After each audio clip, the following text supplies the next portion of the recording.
Sometimes we come across different things की 2 liners राहतात poems मध्ये, 3 लाइनर्स, 4 लाइनर्स. सो ऍक्च्युली ह्यांना पण एक काय म्हणतो आपण टर्म्स दिलेले आहे. जसं नुसतं 2 लाइनर असेल तर कपलेट, 3 असेल टर्सेट, 4 असेल क्वार्टेन, 5 असेल क्विंटेन. सो हे झालं स्टांजा लेवल वरती. खूपच असा डीप मिनिंग वाला पार्ट जो राहतो तो आहे ओके. ॲलेगोरी. सो तेच की लिहिलेलं एक असतं पण त्यांचं मिनिंग काइंड ऑफ त्यांना एक डीप मिनिंग राहतं त्या गोष्टी ओके. मागे. एपिक म्हणून एक पोएट्री टाईप राहतो की त्याच्यात हम्म. म्हणजे असं वॉर किंवा हिरोईक स्टोरीज ज्या राहतात त्याबद्दल लिहिलेल्या ज्या पोएम्स राहतात. पॅस्टोरल पोएट्री राहतो, म्हणजे वन ऑफ माय फेवरेट आईल से की जास्त नेचर फोकस राहतो किंवा म्हणजे असं ओके. पीसफुल प्लेसेस ज्यांना आवडतात किंवा त्यांच्यावर फोकस ज्या पोएम्स राहतात त्या.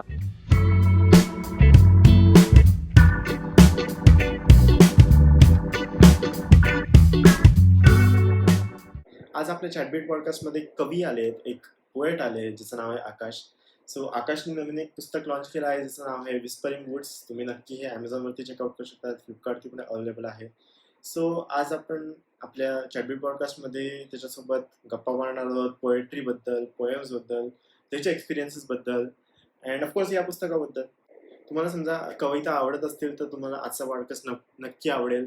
आणि असे व्हिडिओज बनवायला खूप मेहनत लागते. सो तुम्ही नक्की सबस्क्राईब करा. ते खालचं लाल बटन असतं ते नक्की दाबा, शेअर करा अँड लाईक करा. त्याच्याने आमची पण खूप मदत होते अँड ऑफकोर्स आम्हाला पण खूप प्रोत्साहन मिळतं. सो थँक्यू आणि चला सुरू करूया. सुरू करूया आपण. So let's start with the beginning. तुला म्हणजे पोएट्रीची आवड आणि निर्माण कशी झाली म्हणजे? ओके, सो लाईक मी जी सर्वात फर्स्ट पोएम लिहिली होती ती होती दिवाळीबद्दल. So like I was in school आणि आय गेस 8th स्टँडर्ड मध्ये होतो आणि मला आपले सगळ्यांचे फेवरेट सब्जेक्ट राहतात. तर तसे माझं English one of the favourite subject होता. तर आणि पोएट्रीवाला पार्ट जो असतो तो एक काइंड ऑफ माझे जे टीचर्स होते त्यांचे सगळे एक्सप्लेनेशन वगैरे ते ऐकून असं खूपच कुतूहल असायचं की like how do this great writers write such things. So एकदा असंच दिवाळीबद्दल काइंड ऑफ कोट्स वगैरे आता आपण शेअर करतो वगैरे, तर ते वाचले आणि काइंड ऑफ त्याच्यातून एक काइंड ऑफ इन्स्पिरेशन भेटलं आणि स्टार्टिंगला फक्त मी एक 4 ओळी लिहिल्या असतील. मग त्याच्यातूनच काइंड ऑफ तो एक इनिशियल फ्लो म्हणतो आपण तो भेटला. So that was the very first poem that I wrote. So it was kind of an inspiration. आणि त्याच्यानंतर स्कूलमध्ये असंच एका कॉम्पिटिशन मध्ये गिफ्ट भेटलेलं. सो लाईक आमच्या स्कूलचं एक असं होतं की कुठली कॉम्पिटिशन मध्ये जे पण विनर्स असो किंवा काही पण तर त्यांना गिफ्ट म्हणून बुक्स डिस्ट्रीब्यूट करायचे. सो लकीली मला भेटलेली बुक होती गीतांजली च इंग्लिश एडिशन, जी रवींद्रनाथ टागोरजींनी लिहिलेली आहे आणि त्याचं इंग्लिश कन्व्हर्जन पण त्यांनीच केलेलं होतं. सो त्या लेवलची जी पोएट्रीची डेप्थ आहे ती पहिल्यांदाच एक्सपिरियन्स करायला भेटली त्या book through. So like I think it was the proper starting point for poetry for me. या बेस्ट आहे. म्हणजे तुझा असा जर्नी एकदमच स्कूल पासून सुरुवात झाला तर ते ऍक्च्युली खूपच चांगली गोष्ट आहे. सो तू आता गीतांजली बोललास म्हणजे रवींद्रनाथ टागोरजीचं हे. या तर मग तुझे अजून कुठले असे फेवरेट पोएट्स वगैरे आहेत का जे तू मानतोस? या सो जसे रवींद्रनाथ टागोरजी एक झाले, त्याच्यानंतर एमिली डिकिन्सन एक आहे, हम्म. त्याच्यानंतर विलियम वर्ड्सवर्थ आहे आणि एक जॉन किट्स म्हणून आहे. So like this are among my favourite poets. So पोएट्रीचा स्टार्ट हा जरी म्हणजे एक पोएट पासून झाला आणि त्याच्यानंतर जस्ट इन्स्पिरेशन भेटला and I started writing. So initially I was writing poems but I wasn't reading up to that level. Hmm, but hmm. जसं जसं पुढे एक्सप्लोअर करत गेलो so I came across this all great poets and like it was a wonderful feeling reading all those poetries written by them. Yeah. Wow. आता थोडंसं आपण पोएट्रीमध्ये थोडंसं deep जाऊ. तर पोएट्रीचे असे टाइप्स किंवा स्टाईल्स काय असतात म्हणजे? सो पोएट्रीचे टाइप्स झाले तर पहिले तर एक स्टांजा बेसिक पासून सांगतो की जे स्टांजाचे फॉर्मॅट्स राहतात. So sometimes we come across different things की 2 लाइनर्स राहतात पोएम्स मध्ये, 3 लाइनर्स, 4 लाइनर्स. सो ऍक्च्युली ह्यांना पण एक काय म्हणतो आपण टर्म्स दिलेले आहे. जसं नुसतं 2 लाइनर असेल तर कपलेट, 3 असेल टर्सेट, 4 असेल क्वार्टेन, 5 असेल क्विंटेन. सो हे झालं स्टांजा लेवलवरती. आणि ओके. जेव्हा आपण एक पोएट्री लेवलवर येतो की like what are exactly the types of poetry. So एक तर पर्स्पेक्टिव्ह आहे की नंबर ऑफ लाईन्स वरून आणि दुसरं एक आहे फॉर्मॅट वरून. सो एक असते म्हणजे मेन टाईप घ्यायला गेलं तर एक लिरिकल पोएट्री असते.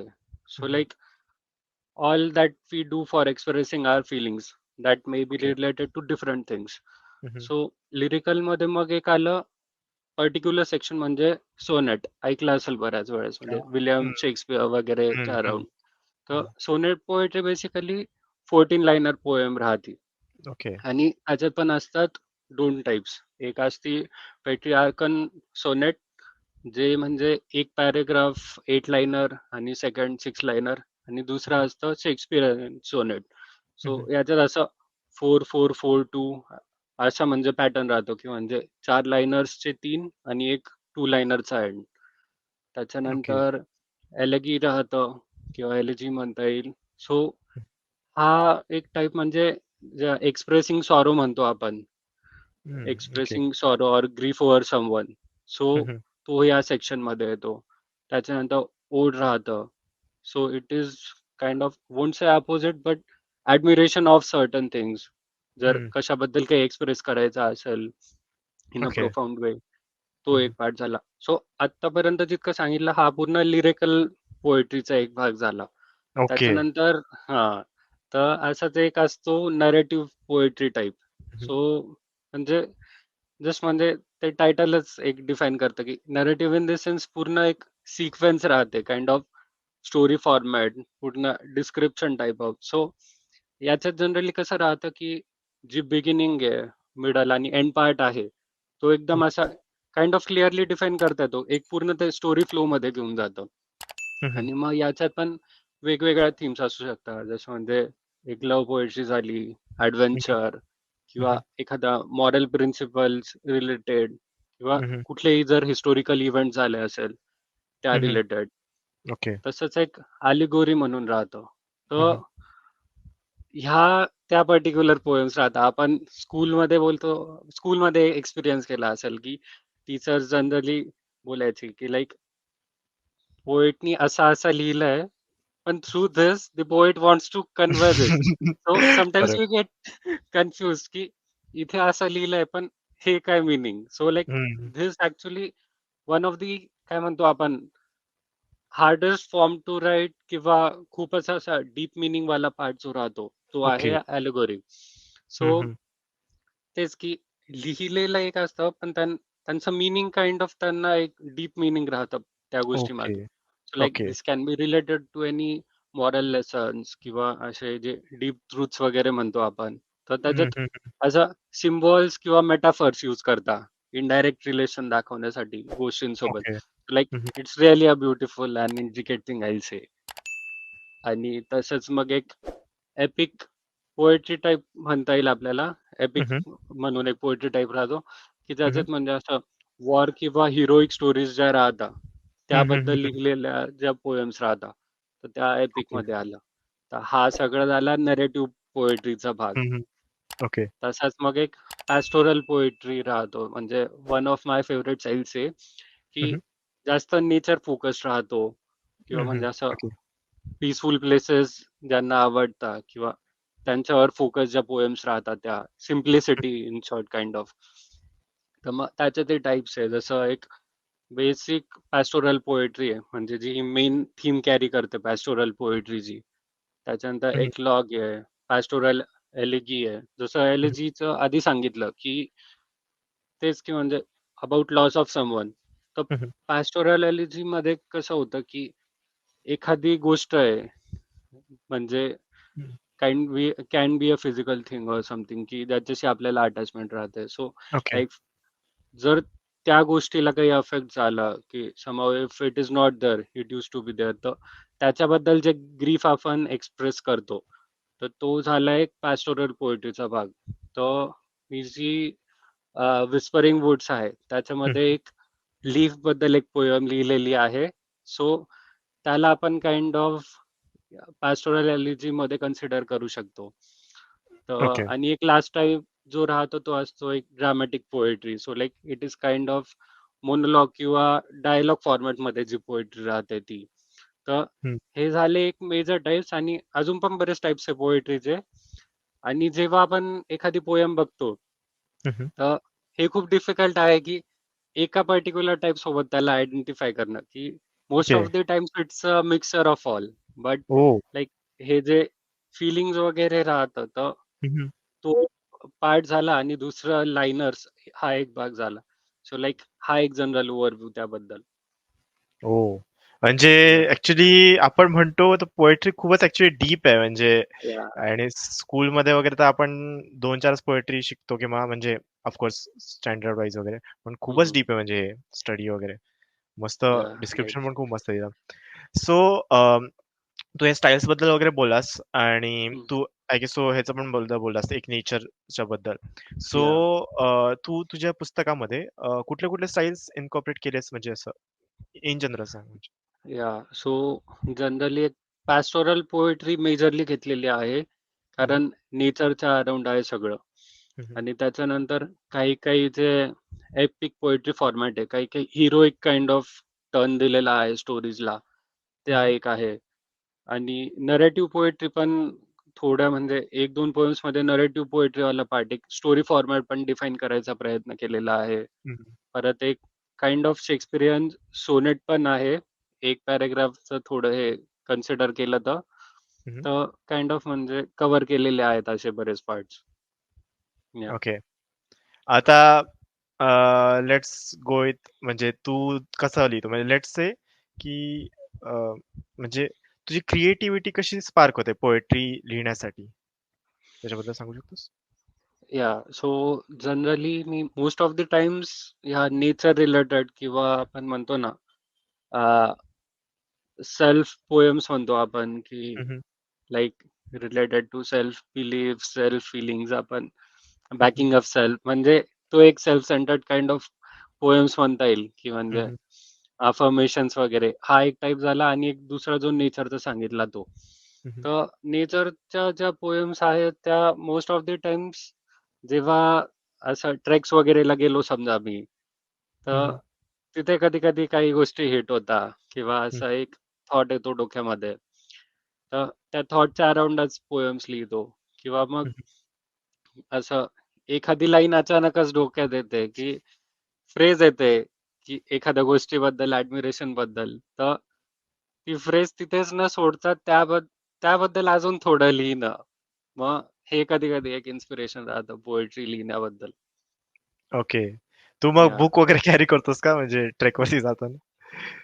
बुक वगैरे जनरली तर कॅरी नाही करत पण मग एखादा थॉट आला हं, हं. तो फोनच्या नोटपॅडवर जस्ट एक नोट डाऊन करून ओके, ठेवतो की ओके. हे एक आणि मग हं. बाकी वेळ तर फक्त एक्सपिरियन्स करतो मग जो ट्रेक राहतो तो. तर बेस्ट आहे, बेस्ट आहे. हा एक हम्म, आता तू तुझं चाइल्डहुडच्या पोएट्री बद्दल बोललास आणि ऑफ कोर्स तू हम्म, जेव्हा कॉलेजमध्ये होता तेव्हा ट्रेकिंगचं तू स्टार्ट केलास. हम्म. सो तुझा कधी असा एक्सपिरियन्स आला की आपण हे 2 थिंग्स आपण कंबाईन करू? असं कधी एक्सपिरियन्स आला का?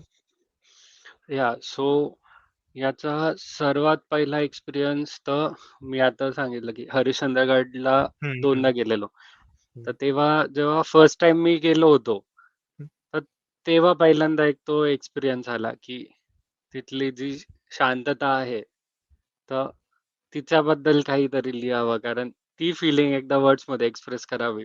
तो हं. सर्वात पहिला मोमेंट ठरला. तर तिथूनच काइंड ऑफ मी असं नेचरकडे जास्त वळत गेलो हळूहळू पोएट्रीच्या या एका पर्टिक्युलर हॉबीमध्ये. ओके. या let's go with your poems. So तुझ्या सगळ्यात म्हणजे मेमोरेबल पोएम कोणती आहे? आणि तिची त्या पोएमची इन्स्पिरेशन कुठून आली तुला? या सो त्यातली एक झाली तर टायटल पोयमच आहे हं, हं, विस्परिंग वुड्सची. हं, हं, तर त्याची इन्स्पिरेशन म्हणजे हेच की मी जेव्हा पण नेचरमध्ये जातो आणि एक पर्टिक्युलर मी केरला ट्रिपला गेलो होतो फॅमिली सोबत. तर तिथलं जे वातावरण होतं, पूर्ण हिरवंगार, एकदम शांत, सिरीन म्हणतो आपण. तर ते वातावरण पाहून एक इन्स्पायर झालो होतो आणि एक माझी जनरल थॉट प्रोसेस राहते, की आपल्या एक चॉईसेस राहतात, की हे आवडतं, ते आवडतं, वीकेंड्सच्या आवड. तर या सगळ्यांना मिळून एक पोयम लिहिलेली किंवा मग माझा एक पर्स्पेक्टिव्ह काय राहतो पोयम्स लिहिण्याचा. तर ह्या काइंड ऑफ सगळ्या गोष्टी कंबाईन करून ही पोयम लिहिलेली. तर तिचं टायटल आहे द विस्परिंग वुड्स. ओके. तू या. ते म्हणजे कम्फर्टेबल आहे का बोलायला? म्हणजे हो, हो. जनरली पोएम्स रिसाइट नाही करत, but this time I'll try. Like, okay. this is a new experience as well for me. Yeah. Yes. Okay. So the title is The Whispering Woods, and it goes like, every year monsoon arrives, and for treks my heart thrives. With every rain, along with the earth, a part of me revives. Late night city walks may be good, a book cafe may be a little more fine, but those are the whispering woods I forever call mine. With every climb, with every step, vanishing insecurities, feeling safe. Was it discovering places or self's depth? Maybe the whispering woods might hold my answers, safely kept, sometimes falling, sometimes stumbling, yet always determined to keep moving. The rains never stopped us, they never could. No storm stronger than our love for the whispering woods. All these words are because of you, for you teach me the beauty of pain and scars too. You are my inspiration and you are my aspiration. And I will write and I will keep writing about you, near or far. For I want to be your mountain child to tell how peace sounds in the whispering woods, to tell how in my difficult times with me every time you stood, to be a poet who supports in downtimes but again then prepares for wars, to hug every traveler, telling them, keep marching my soldier, it's all worth fighting for. So ही एक माझी personal favourite poem म्हणता येईल. Wow! खूपच म्हणजे एकदम असं I was असं वर्ड्स नाही माझ्याकडे बोलायला. बट म्हणजे असंच माझं असं आता कसं सांगू म्हणजे मी पण स्वतः म्हणजे असं ट्रान्सपोर्ट झालो.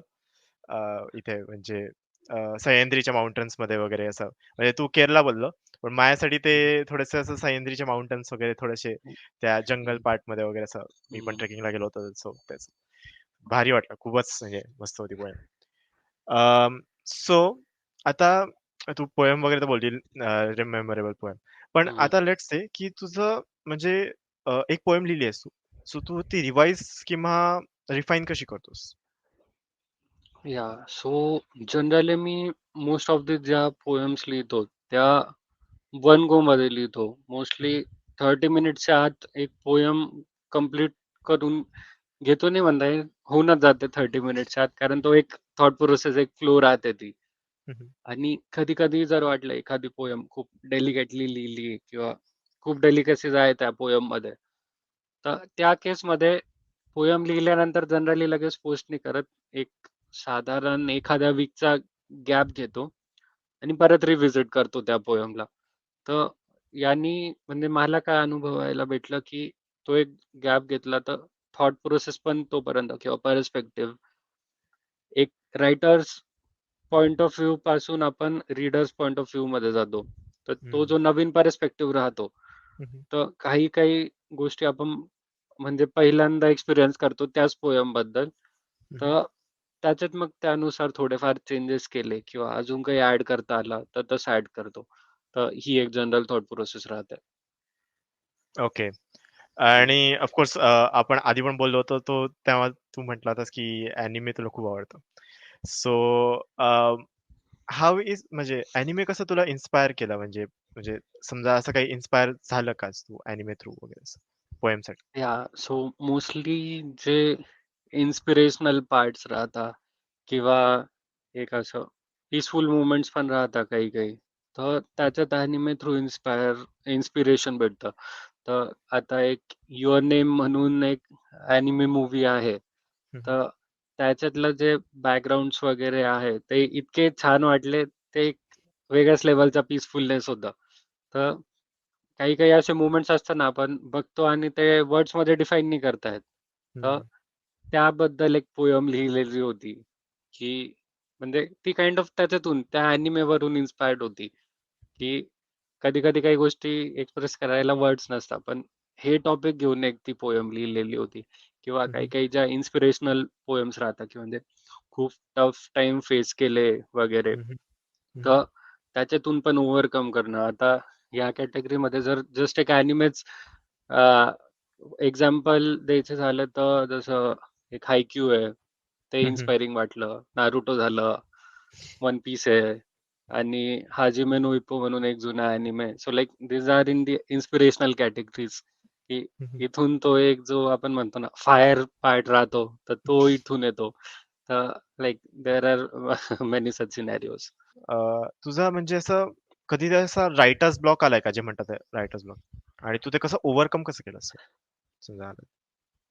या सो रायटर्स ब्लॉक द एक मेजर फेज जो आठवतो तो आहे I guess around second half of 2022 म्हणता येईल. हं, आणि तो असा एक पार्ट होता ना की कॉलेज जस्ट संपलं होतं आणि जॉब स्टार्ट झाला होता. तर हा एक वेगळा ट्रान्झिशन फेज राहतो हं, आपण हं. कॉलेज स्टुडंट्स वगैरे साठी, की तिथपर्यंत एक आपलं रुटीन राहतं आणि स्टार्टिंगला जेव्हा अडॅप्ट करायला जातो तर वेळ कुठे जातोय ट्रेनिंग्स वगैरे मध्ये, असं वेळ कुठे जातो तेच हं, समजत नाही की हं. त्या ट्रान्झिशन फेज मध्ये.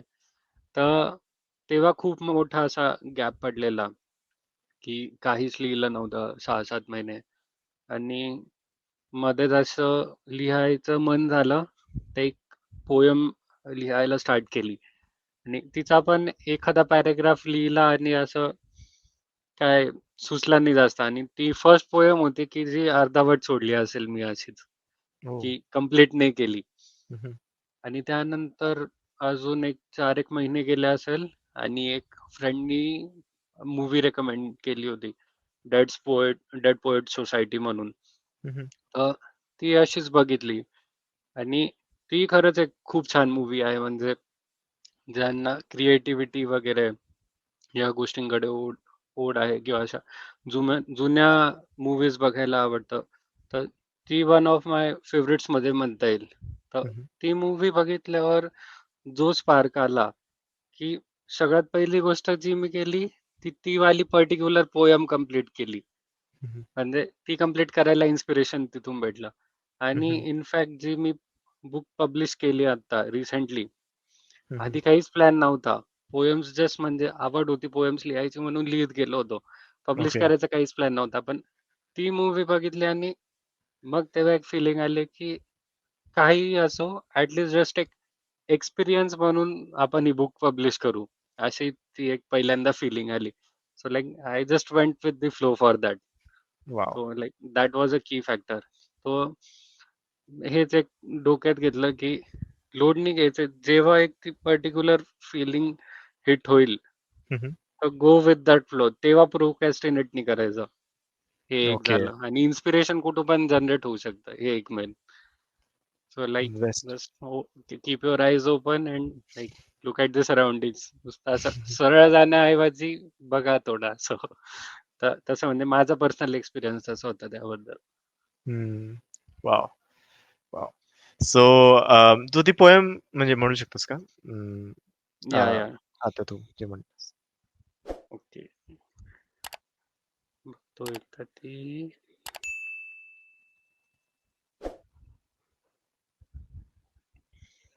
ओके. सो पोयमचं नाव आहे कार्पे डीम. सो लाइक हं, it is a famous phrase आणि त्या पर्टिक्युलर मूव्हीमध्ये पण ती यूज केली गेलेली आहे. तर हं, हं. कार्पे डीम म्हणजे तेच आपण सीज द डे, आजमध्ये जगणं जे काइंड ऑफ म्हणतो, तर ओके. ते आहे कार्पे डीम. हं, हं. So I will start with the poem. So initial वाला जो पार्ट आहे हा तो आहे जो मी ते आधी जो लिहिलं. 10-11 हं, महिने आधी लिहिला होता. हं, तर हं, तो इनकम्प्लीट वाला पार्ट तो हं. स्टार्ट तिथून केलाय आणि नंतर मग पोएमचं इन्स्पिरेशन वाला पार्ट आहे. Okay. So first paragraph, so it goes like, comes an urge to write. Don't know about what, but maybe with time I might. Unclear thoughts, sometimes absurd, just searching subject. Maybe subsequently I'll find the words. So like हा पहिला paragraph त्याबद्दल आहे की काय लिहायचं ते सुचत नाही याबद्दल लिहिलेला हा पार्ट आहे. हम्म. तर so this was the earlier part आणि मग त्याच्या पुढे जे मी तो मोठ्या लॉंग ब्रेक नंतर रायटर्स ब्लॉक नंतर लिहिला हं, हं, तर तो हं. हा पार्ट येतो याच्या पुढे. For poetry is all what I don't do. तर हे काइंड ऑफ आपण म्हणतो ना असं क्वेश्चन बॅक केल्यासारखं झालं. हं, हं. हं, हं. It just comes down subconsciously out of the blue. तर कधी एखादी गोष्ट स्ट्रक होईल ते माहित हं, नसतं. हं, हं. Hope there's enough ink for every feeling to embrace, enough to complete the incomplete phrase. O voyagers, do the deeds whilst there's moment. Else what deeper agony than seeing life pass, all but lament. What terrible misery, if not unexpressed rumination. What's freedom, if not just the thoughts flowing, carpe diem, carpe diem. Wow! तर wow! अशी आहे ही poem. So मस्त, एकदम मस्त basically होतं. म्हणजे याच्यात हेच एक एक्सप्रेस करायचा प्रयत्न केला की तो जो पार्ट आहे ना की hope there's enough wing. So तिथे ऍक्च्युअली हेच म्हणायचा प्रयत्न करतोय की असा तो एक स्पार्क भेटला तर हं, हं. एक नेहमी तो एक माइंडसेट असला पाहिजे माझं की जे पण मी अर्धवट सोडलेलं आहे ते तिथून कंप्लीट करता येईल मला. हं, ते एक हं, हं. मोटिवेशन नेहमी राहिलं पाहिजे असं. आणि ते जो what's deeper agony than seeing life fast all but leaving म्हणजे एखादी गोष्ट आली आहे डोक्यात हं, पण तिच्यावर ऍक्ट नाही केला आणि अशीच ती सोडून दिली हं, हं. तर ती एक दरवेळेस फिलिंग राहणार की मे बी दिस कुड हॅव बीन बेटर. याचं काहीतरी करता आलं असतं आपल्याला. तर हं, असं पॉइंट ऑफ व्ह्यू ठेवण्यापेक्षा आहे आता डोक्यात तर लगेच त्याच्यावर ऍक्ट केलं पाहिजे किंवा हं. Like we should plan for that. हा एक थॉट प्रोसेस होता त्यात. लेट्स से म्हणजे आता जे बडिंग पोएट्स आहेत किंवा जे न्यू रायटर्स आहेत, मग त्यांचं ते how will find their inspiration? म्हणजे इट्स नॉट लाइक की सगळ्यांचं नेचर मधनं होतं, सगळ्यांचं हे होतं. तर हाऊ विल दे, म्हणजे तू त्यांना काही गाईड करू शकतोस का? Is there any message for them? Yeah so like guide तर आता त्या लेवलला तर अजून गेलो नाहीये पण मी माझ्या पर्सनल एक्सपिरियन्स जे आले हे आहे माझे तर त्याच्यावरून एक सांगेल की आता जसं या वेगवेगळ्या हॉबीजचं सांगितलं तर दिसायला वेगवेगळ्या गोष्टी दिसतील पण यात मला एक कॉमन गोष्ट हीच वाटली की ते एक जे इन्स्पिरेशन राहतं आपल्याला इन्स्पिरेशन कुठून सुद्धा येऊ शकतं. एखाद्या मूवी पासून येऊ शकतं. एखाद्या ठिकाणी फिरायला गेलं तर एक ते पर्टिक्युलर माउंटेन पाहून सुद्धा येऊ शकतं की इन्स्पिरेशनच्या आजूबाजूला आपल्याला कुठेच कमी नाहीये. तर जेव्हा पण एखाद्या गोष्टीपासून इन्स्पायर होतं त्याला एक सगळ्यात पहिली गोष्ट ज्याच्या सोबत आपल्याला फाईट करावं लागतं ती आहे सेल्फ डाऊट. तर त्याच्या आधीन कधीच नाही जायचं. तर कधी आपण जेव्हा पहिल्यांदा लिहितो ते आपल्यासाठीच राहतं आणि तेव्हा like there's no one to जज and even if someone does like that doesn't matter at all. हे नेहमी लक्षात ठेवायचं. We write because we feel good about it आणि एक छान वाटतं. ते आपलं एक हॉबी आहे आपल्याला एक्सप्रेस करणं. तर जेव्हा पण एखादं थॉट येईल like there's nothing like good poem or bad poem किंवा मग याच्यात हे कमी राहून गेलं. Everything what we do is like to express ourselves. तर जसं ज्या पद्धतीने आपल्या डोक्यात तो थॉट येतोय तर त्याला त्या पर्टिक्युलर वे मध्ये ऍज इट इज एक्सप्रेस करणं याच्यापेक्षा मी म्हणाल बेटर फॉर्म ऑफ पोएट्री असू नाही शकत की मी आधी बरेच टाइप सांगितले असेल पोएट्रीचे, पण मी हम्म. स्वतः पण जेव्हा लिहितो तर लाईक तो जे फॉर्म्स ऑफ पोएट्री वगैरे राहता हे कधी हम्म. कधी बाजूला राहून जाता. जे एक आपलं म्हणतो ना नॅचरली आजकाल आपण ऍस्थेटिक म्हणतो, तर हम्म. तो हम्म. जो ऍस्थेटिक थॉट आहे तर त्याच्याच फ्लो मध्ये गेलेला तोच सगळ्यात बेस्ट फॉर्म ऑफ पोएट्री वाटतो. So like okay. Whatever comes to your mind just act on it. Don't be shy. काही नाही म्हणजे जे डोक्यात येईल express it the way you like it. सगळ्यात म्हणजे मेन पॉइंट हाच सांगणार. Thank you very much. आणि ऑफकोर्स फ्युचर पॉडकास्ट मध्ये तुला तर बोलवणार येणारच. So thank you. Thank you. Yeah bye bye.